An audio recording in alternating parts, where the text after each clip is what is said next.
इनका नरवा तो आप सुने होंगे कि जो राम को लाए हैं उनको हम लाए हैं। क्या राम को ये लाए हैं? जो अब भगवान राम को जो ये कहेगा हम लाए हैं, तो सोचो कितनी बुद्धि होगी उनके पास। योगी जी महाराज तो इतने बड़े मठ के मंदिर हैं, वो तो अपनी मान लीजिए उनको कुर्सी मिल गई, जीत गए सरकार, वो तो उनको शीर्ष नेतृत्व हटाना चाह रहा था, वो नहीं हटना चाह रहे हैं। भाजपा के लोग भी कहते हैं कि भैया बाबा जी को साइड लाइन करने के लिए ये सब किया गया है। अगर ये ना करना होता तो उनका टिकट डिक्लेयर करके फिर काटते क्यों? उनके पार्टी में कोई रहता, अगर टिकट नहीं पाता बगावत करते तो उसको भी जेल भेजवा देते, नाराज उनसे भी हो जाते हैं। आप मुख्यमंत्री हो, आप 40 बार नहीं 400 बार आओ, लेकिन जनता को आपने दिया क्या है? विकास नहीं हुआ है। एक आप लोग शहर में घूम रहे, कहीं रोड नाली कहीं कुछ विकास आप करा देख सकते हो तो आप बताओ। नमस्कार, चौथा स्तंभ यूपी न्यूज का चुनावी यात्रा पहुंच चुका है अवध जो क्षेत्र है उसका, जिसको मेन गढ़ आप बोल सकते हैं, अयोध्या, धर्म नगरी अयोध्या, प्रभु श्री राम की नगरी अयोध्या। वर्तमान में हम लोग मौजूद हैं जो प्रभु श्री राम की कुल देवी हैं बड़ी देवकाली मंदिर पर, और हमारे साथ बातचीत करने के लिए मौजूद हैं मंदिर के व्यवस्थापक और साथ ही यहाँ के जो प्रमुख पुजारी रहे हैं, उनके पुत्र हैं और वर्तमान में पुजारी भी हैं यहाँ के। सर, सबसे पहले तो आपका स्वागत है हमारे चैनल में। धन्यवाद, बहुत बहुत धन्यवाद। पहला सवाल आपसे हम शुरू करते हैं कि जो ये मंदिर है कुल देवी प्रभु श्री राम जी की, इसके बारे में इसका इतिहास क्या रहा है? देखिए, ये आदि काल से बहुत प्राचीन मंदिर है। ये भगवान श्री राम की कुल देवी हैं। भगवान जब पैदा हुए थे तब कौशल्या माता उनको दर्शन कराने यहाँ लाई थी, और ये देवी भागवत में लिखा हुआ है कि अवध में त्रिगुणी माता की स्थापना, यानी कि महाकाली, महालक्ष्मी, महासरस्वती, त्रिगुणी मतलब तीनों माता की स्थापना राजा सुदर्शन ने करवाया था, जो कि भगवान राम के पूर्वज थे। तो यही मान्यता है। चूँकि हम लोग, ये हमारा इतिहास है, हम करीब 20 पुश्त से यहाँ पुजारी हैं, जो गजेटियर में मुआयना पे मिला है, मेरे ही खानदान के लोगों का नाम आया है। 20 पुश्त का मतलब हो गया वो कम से कम हजारों बरस तो हो ही गया। अगर 50 साल मान के एक पुश्त चलो तो 1000-1500 साल 1500 वर्ष हो गया। तो तब से हम लोग ये सुन रहे हैं, और यहाँ पे तमाम मनौतियाँ लोग मानते हैं जो सिद्ध होते हैं, पूरी होती हैं उनकी, और लोग आके बताते हैं कि भैया हमारा ये मानता था, हम ये करना चाहते हैं, कैसे क्या होगा, तो उसके लिए हम लोग उनको बताते हैं। यहाँ का जो प्रमुख चढ़ावा है, अगर जो मनौतियाँ मानी जाती हैं तो लोग क्या यहाँ चढ़ाते हैं? जैसे यहाँ जो भी उनका मान्यता है, जैसे रुपया पैसा या और जो कुछ चलाते हैं, वो अपना जो माने रहते हैं कि हम इतना दान करेंगे, वो अपना चढ़ाते हैं, और उसी पैसे से पूरा मंदिर का पूरा व्यवस्था खर्चा चलता है। भोग आरती और तनख्वाह कर्मचारियों का सब पूरा उसी चढ़ावे से चलता है। चूँकि यह भगवान श्री राम की कुल देवी का स्थान है, तो अपने आप में अयोध्या में एक सबसे पवित्र स्थलों में से एक है। इसका जो श्रद्धालु हैं वो टाइमिंग क्या है खुलने का, बंद होने का, और कब कब यहाँ भव्य आयोजन किए जाते हैं? देखिए, ये साल में 2 नवरात्र, वैसे तो 4 नवरात्र, लेकिन 2 नवरात्र जो माना जाता है, 2 नवरात्र लोगों को नहीं पता है, उसमें बहुत भव्य मेला होता है। आषाढ़ सावन के उंजेले पाक में बहुत भव्य मेला होता है। कई पूरे मंडल से भी, क्या पूरे प्रदेश से लोग यहाँ कढ़ाई चढ़ाने आते हैं आषाढ़ सावन के उंजेले पाक में। और नवरात्र में अब माता जी की इतनी मान्यता है कि अयोध्या में केवल जो हनुमानगढ़ी के गद्दी नशीन है महाराज जी, वही नहीं, बाकी कोई स्थान के महंत संत प्रमुख ऐसे नहीं जो नवरात्र में माता जी का दर्शन करने ना आते हो। चूँकि यूपी में विधानसभा का चुनाव अपने चरम पर है, तमाम राजनीतिक जो पार्टियां हैं जो आजमाइश करती हुई दिखाई दे रही हैं।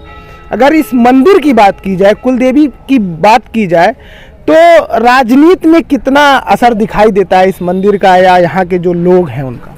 अब यहाँ पे जितने भी 5 विधानसभा के प्रत्याशी हैं, चाहे विधानसभा के हों चाहे लोकसभा के हैं, जितने भी लोग हैं, नामांकन से पहले या अपना प्रचार शुरू करने से पहले माता जी के यहाँ आके मत्था टेकते हैं, अपनी मनौती मानते हैं, उनसे मनाते हैं कि हमको विजय श्री दिलाइए। किसी भी दल का हो, सारे लोग आते हैं। और यहाँ तक कि सन 2000 में संत श्री श्री रविशंकर जी महाराज आए थे, तो उन्होंने स्वयं हमारे पिताजी से कहा उन्होंने कि पंडित जी, हमको माताजी ने स्वप्न दिखाया कि आप विदेश भ्रमण कर रहे हो, जब तक यहाँ नहीं आओगे तब तक संपूर्ण आपकी सिद्धि नहीं होगी। वो आए, यहाँ 3 दिन थे, कल्पवास किए, बहुत बड़ा यज्ञ कराए। वैसा यज्ञ हम लोग खुद नहीं देखे थे। 151 ब्राह्मण वो साउथ से लेके आए थे। और महाराज जी जब जब आते हैं, श्री श्री रविशंकर जी महाराज, वो माता जी का दर्शन करने जरूर आते हैं। यहाँ हमने लोकल में बात किया तो नाम तो नहीं निकल के आया, लेकिन कोई इससे संबंधित मंदिर से पुजारी चुनाव लड़ रहे हैं क्या बसपा से? हाँ, वो हमारे सगे छोटे भाई हैं और वो पहले कांग्रेस में थे, 25 साल कांग्रेस में थे। और उसके पहले से हम लोग भी अपना कांग्रेस की ही राजनीति करते थे, लेकिन कुछ परिस्थितियाँ ऐसी बनी कि बीकापुर से उनको चुनाव लड़ना पड़ा बीएसपी से। और जब से वो गए हैं, प्रचार कर रहे हैं, नामांकन भी उन्होंने कर दिया, सिंबल भी मिल गया। अभी तक लोग और पार्टी के लोग इतना घबराए हुए हैं कि अभी तक सभा का कैंडिडेट ही नहीं वहाँ घोषित हुआ आज तक, जबकि आज आखिरी दिन है। एक चीज़, दिलचस्प चीज़ इसमें से निकल के सामने आ रहा है कि अयोध्या माना जाता है कि भाजपा मंदिर को हमेशा भाजपा से ही जोड़ा जाता है, तो यहाँ मंदिर भाजपा से जुड़ता है लेकिन बसपा से टिकट मिला है, एक मतलब थोड़ा सा मेल नहीं खाता है। देखिए, ऐसा है कि सर्व धर्म समान होता है और सर्व जात समान होती है, इसको तो भाजपा वाले भी कहते हैं। और अगर बसपा से ही टिकट लेके चुनाव लड़ा जा रहा तो उसमें बुराई क्या है? उसमें बुराई क्या है? बहुत से लोग भाजपा से बड़े बड़े नेता गए, बसपा से टिकट लिए, जो पूर्व मंत्री विधायक रह चुके हैं। अब आज ही देखिए, रुश्दी मियाँ 2 बार की विधायक हैं, कद्दावर नेता थे, वो भी बसपा में चले गए क्योंकि उनको टिकट नहीं। तो ये तो देखिए, अब चूंकि वहाँ समीकरण ऐसा है, वहाँ 1.25 लाख SC है, 75,000 ब्राह्मण है और तमाम लोग वहाँ कुर्मी अच्छे तादाद में है, बर्मा बिरादरी, निषाद बिरादरी, तो सब लोगों का इसने, चूंकि हमारे संबंध तो पूरे ज़िले में लोगों से, चूंकि मंदिर के आस्था के नाते लोग सब थोड़ा सा हम लोगों को सबसे मिलते जुलते रहते हैं। हम क्षेत्र में जाएं, वहाँ मुलाकात होती है, यहाँ आते हैं, उनको सम्मान यहाँ उनसे मुलाकात होती है। लोगों का कहना था कि भैया यहाँ से आगे आप चुनाव लीजिए महाराज जी, तो हम लोगों ने कहा चलिए देखा जाए क्या दिक्कत है। एक मंदिर से संबंध रखते हुए जी जी पुजारी घराने से जी और फिर चुनाव में आना, ये थोड़ी सी बात जमती नहीं है। देखिए, योगी जी महाराज तो इतने बड़े मठ के मंदिर हैं, वो तो अपनी, मान लीजिए उनको कुर्सी मिल गई, जीत गए सरकार, वो तो उनको शीर्ष नेतृत्व हटाना चाह रहा था, वो नहीं हटना चाह रहे हैं। तो यहाँ तो हम लोग तो उनके सामने भाई उतना बड़ा मठ हमारा तो है नहीं, भले हमारे माताजी विश्वविख्यात है और यहाँ लोगों का आस्था है, लेकिन अब इसका जवाब तो ये है कि योगी, इसका जवाब तो सही योगी ही देंगे कि क्यों महंत पुजारी जा रहे हैं चुनाव में। देखिए, रामविलास दास जी वेदांती यहाँ के MP रह चुके हैं, अच्छे संत महंत लड़ चुके हैं चुनाव। तो सब लोग ये कहा जा सकता है कि सत्ता का लालच नहीं ना है कहीं? नहीं, ये सेवा भाव है। देखिए, हम मंदिर के महंत हैं, पुजारी हैं, माता जी की सेवा करते हैं, लोग आते हैं, उनकी सेवा करते हैं, उनको सम्मान दर्शन कराते हैं, प्रसाद देते हैं, आशीर्वाद देते हैं। उन लोगों की, जनता की ये इच्छा थी कि महाराज जी वो सीट वहाँ खाली है, कोई है नहीं, आप आ जाते तो ठीक था। तो हम लोगों ने कहा कि जब हमारे सब लोग हैं वहाँ पे, तो जाने में क्या बुराई, चुनाव लड़ने में क्या बुराई है। बसपा से चुनाव लड़ रहे हैं तो बीजेपी वाले नाराज ना हो जाए? मंदिर प्रशासन का दावा करते हैं कि हम ही अयोध्या में हैं। नाराज तो वो उनके पार्टी में कोई रहता, अगर टिकट नहीं पाता, बगावत करते तो उसको भी जेल भेजवा देते, नाराज उनसे भी हो जाते हैं। तो हम तो विपक्ष के ही हैं, हम कांग्रेस में थे तो विपक्ष के थे और बसपा के हैं तो विपक्ष के हैं। तो हमारा कहने का मतलब ये कोई पैमाना नहीं है कि अगर महंत हैं, पुजारी हैं तो वो चुनाव नहीं लड़ सकते हैं, या लड़े तो भाजपा से। अब भाजपा वालों को तो ये कहना चाहिए, हम महंत पुजारी होके हम भाजपा में क्यों नहीं हैं, उनको तो इस बात को सोचना चाहिए ना। तो ये कोई, तो ऐसा कोई रूल पैमाना या कोई नियम अगर हो तो उसका फॉलो किया जाए, ऐसा तो फिलहाल कुछ है नहीं। अयोध्या कितना खुश है योगी जी के कामों से? गोरखपुर से आए हैं बाबा जी, बहुत नाराज है और ये नाराजगी वो जान भी गए हैं, नहीं तो इसीलिए टिकट कट गया क्या? टिकट नहीं कट गया उनका, उनको वो खुद यहाँ से टिकट छोड़ के चले गए क्योंकि वो जानते थे रिजल्ट क्या होगा। उनको तो चुनाव 200% हारना था, क्योंकि आप मुख्यमंत्री हो, आप 40 बार नहीं 400 बार आओ, लेकिन जनता को आपने दिया क्या है? विकास नहीं हुआ है।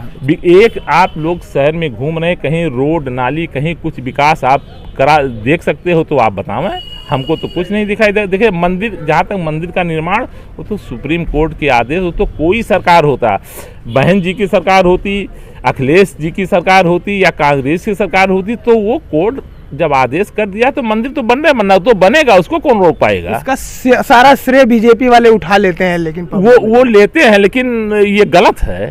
कोर्ट का कोई आदेश हो, उसका श्रेय किसी दल का नेता, किसी दल का प्रधानमंत्री, मुख्यमंत्री ले, मेरे समझ से तो ये उचित नहीं है। हम जब ग्राउंड में जाते हैं तो बातें निकल के आती हैं, पब्लिक कहती है कि शीर्ष नेतृत्व जो बीजेपी का है वो बाबा जी को पहचान चुका है, इस वजह से वो अयोध्या टिकट उनको नहीं मिला। अब उनको घर भेजने का काम किया गया है, वो गोरखपुर ही रहेंगे और इस बार मुख्यमंत्री का चेहरा भी नहीं घोषित किया जा रहा है उनको। देखिए, ये तो भाजपा के लोग भी कहते हैं कि भैया बाबा जी को साइड लाइन करने के लिए ये सब किया गया है, अगर ये ना करना होता तो उनका टिकट डिक्लेयर करके फिर काटते क्यों? ठीक है, बाबा जी गोरखपुर गए, उनका वहाँ सब कुछ है, उनका पीठ है, मंदिर है, सब कुछ है, वहाँ से लड़े चुनाव। अयोध्या से अगर उनको जरा से भी ये इल्म होता कि हम जीत जाएंगे तो क्यों छोड़ते? अयोध्या से जीतने के बाद तो भारत में नहीं पूरे विश्व में नाम होता ना। डर था हारने का 200%, कहीं कोई गुंजाइश ही नहीं थी। और रह गई जो वर्तमान विधायक हैं, इनको टिकट दिया गया है, ये आज तक 5 साल तक किसी के दरवाजे नहीं गए, किसी के दुख सुख में खड़े नहीं हुए, और कहीं भी ये उस 5 साल के पहले जब चुनाव लड़ते किसी के दरवाजे चुनाव वोट मांगने नहीं गए थे, ना आज जा रहे हैं। अब आज कल से शुरू कर दिए हो तो बात अलग है। वोट किस मंदिर आधार पे मांग रहे हैं फिर? वो तो भाजपा वाले सब यही जानते हैं कि अब इनका ये नारा है कि जो राम को लाए हैं उनको हम लाएंगे। क्या ये राम को लाए हैं? इतने राम को कौन ला पाएगा? ये तो ये कहते तो हैं, इनका नरवा तो आप सुने होंगे कि जो राम को लाए हैं उनको हम लाए हैं। क्या राम को ये लाए हैं? जो अब भगवान राम को जो ये कहेगा हम लाए हैं, तो सोचो कितनी बुद्धि होगी उनके पास। अब हम ज़्यादा उनके बारे में क्या कहें, वो लोग अब अपने आप को विवेकवान ज़्यादा समझते हैं, लेकिन ऐसी भाषा का इस्तेमाल करने, जो राम को लाए उनको हम लाएंगे। अच्छा, योगी जी एक इंटरव्यू में देखा कि वो अपनी जाति बताने लगे हैं कि ये ठाकुर से हैं। तो एक महंत हिंदू धर्म में संत परंपरा से आने वाला आदमी जो जात और संप्रदाय से ऊपर उठ चुका होता है, वो चुनाव के बीच में आके कहे कि मैं ठाकुर हूँ, मुझे ठाकुर होने पे गर्व है, कहाँ तक सही है? या अयोध्या को लेकर क्या सोचते हैं इसको लेकर? देखिए, वो तो हनुमान जी को भी बताए थे कि वो हरिजन हैं। शायद आप लोगों को पता होगा कि महाराज जी ने ये बताया था कि प्रभु श्री हनुमान जी महाराज हरिजन हैं। देखिए, वो केवल और केवल वोट की राजनीति करते हैं। अब वो ठाकुर बता रहे हैं कि मतलब अब, जबकि जहाँ तक हमें जानकारी है कि जब कोई संत जीवन में चला जाता है तो घर बार छोड़ देता है, माँ बाप भाई बहन से नहीं मिलता है। इनके यहाँ ये नियम होता है कि ये मिल ही नहीं सकते, मिलें ठीक है, लेकिन वो एकदम त्याग देते हैं। लेकिन अब ये जात बता रहे हैं कि कम से कम ठाकुर हमारे साथ जुड़ जाए, हमारे साथ आवे, वोट दे। खैर, ठाकुरवाद तो किस है कि ब्राह्मणवाद है, इन्होंने क्या किया है तो जग जाहिर है, सब जान रहे हैं। अयोध्या में अगर देखा जाए तो महंगाई का कितना असर है, रोजगार का कितना असर है? क्योंकि इस सरकार में बार बार आरोप लगते रहे कि युवाओं को रोजगार नहीं मिला और जो घर है वो महंगा होता चला जा रहा है, मतलब चूल्हा चौका चलाना। देखिए, अयोध्या में ही नहीं, ये पूरे प्रदेश या पूरे भारत में ही स्थित है। ना रोजगार है, ना युवाओं को कहीं कोई नौकरी मिल रही है। इन्होंने कहा था 2 करोड़ नौकरी प्रति वर्ष देंगे, और मेरे ख्याल से मोदी जी को 8 वर्ष हो गया। 5 साल वो कार्यकाल था, 3 साल ये कार्यकाल था, 8 साल में मिला के 2 लाख भी रोजगार इनको मिला हो तो कोई हमको गिना दे। कहीं कोई विकास हुआ हो तो बता दे, कहीं कोई IIT बना हो हमें बता दे। देखिए, कहीं कोई बिजली घर बना हो, कोई कल कारखाने लगे हो तो बता दें। शिलान्यास हुए हैं, सब जगह शिलान्यास हुए हैं, पोस्टर छपे हैं, शिलान्यास हुए हैं, लेकिन धरातल पे कोई काम नहीं है। महंगाई इतनी चरम पे है। गैस देखिए, 2014 में 350 रुपये में गैस थी, आज 1000 रुपये में मिल रही है। बिजली का बिल इतने सब जो ये मीटर लाए हैं वो जापानी मीटर है, वो 100 यूनिट चलता है तो 1000 बताता है। वो कई ऐसे कंप्लेन सब हुए हैं। तो ये सब क्या ये भ्रष्टाचार का ये लक्षण नहीं है, ये तरीका नहीं है। लास्ट सवाल हमारा है कि अयोध्या में पूरी जितनी भी सीटें हैं विधानसभा की, बीजेपी की क्या स्थिति होगी? मतलब कितना सफल होगा मंदिर वाला जो एजेंडा है, या जो महंगाई है वो भारी पड़ जाएगा? देखिए, महंगाई ही भारी पड़, देखिए पीठ पे लात अगर कोई मारता है तो आदमी सह लेता है, अगर पेट पे कोई लात मारता है तो उतना उम्र याद रहता है। तो यहाँ तो हमें ये लग रहा है कि यहाँ 5 सीट भाजपा हार रही है। अयोध्या में 5 की 5 सीट भाजपा हार रही है, क्योंकि अब इंसान इतना बेगैरत हो गया है कि आप बीजेपी को तो आप वोट नहीं मांगने जाओगे, किसी की आप बात नहीं सुनोगे कि हमको राम के नाम पे वोट मिल जाएगा। ये तो एक अभिमान है। तो ये 5 सीट हारेंगे यहाँ।